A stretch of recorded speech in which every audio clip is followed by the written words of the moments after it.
Welcome all to 5 Minutes with Kerusso. I'm Whitney, and thanks for spending 5 minutes with me on this Friday. So today I would like to tackle a tricky topic, which I know I do this to myself a lot.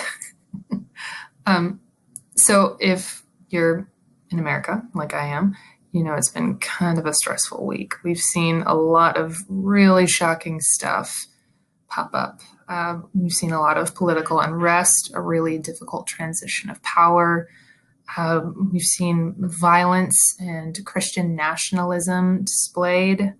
And a lot of us are probably feeling right now, oh, well, 2020 just followed us. 2020 was an awful year. And oh, look, here it is. Which, makes no sense because did we really expect everything to magically be better after New Year's Day? But we've all got like an impending sense of doom and gloom going on right now. So I would love to take a few minutes to introduce you to probably the best book in the Bible to read if you're feeling lots of doom and gloom. And you might laugh at me. It's Ecclesiastes, which if you've ever seen Ecclesiastes, you might be thinking right now, how is this supposed to be a book that makes me feel better about doom and gloom? It's a downer of a book. There's a lot in here that makes you just wonder, man, what was the author going through? They were just having a hard time.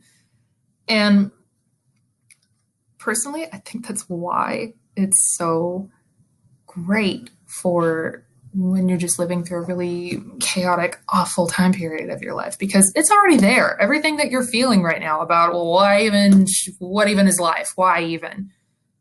It's already there. It's already expressing those same feelings of what even is the meaning of life.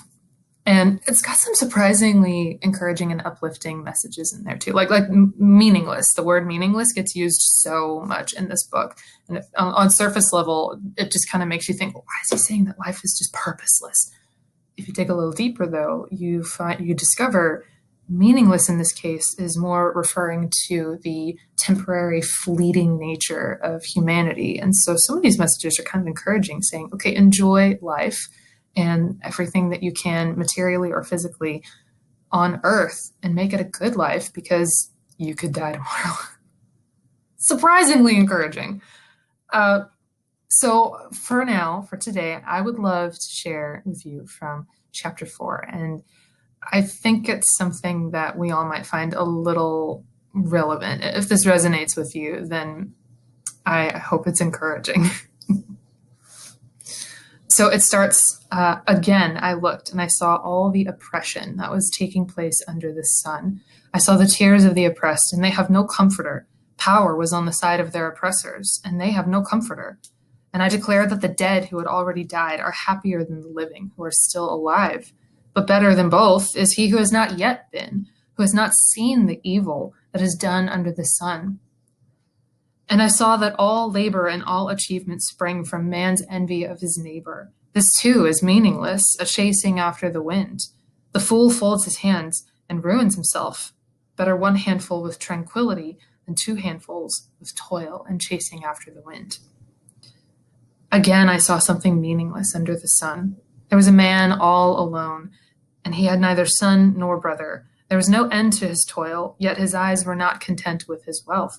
For whom am I toiling? He asked, and why am I depriving myself of enjoyment? This too is meaningless, a miserable business. Two are better than one, because they have a good return for their work. If one falls down, his friend can help him up. But pity the man who falls and has no one to help him up. Also, if two lie down together, they will keep warm. But how can one keep warm alone? Though one may be overpowered, two can defend themselves. A cord of 3 strands is not quickly broken. Now, overall, it is really a downer of a chapter.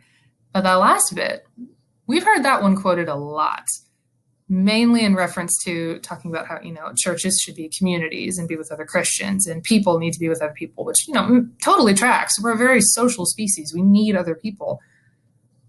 But I think the point of this chapter is to say that we need each other most when the world has gone downward, when everything around us feels like it's crumbling and falling apart. And if we think that the sky could come crashing down on us the next day and we're not even sure how long our lives are going to last, that's when we need each other most.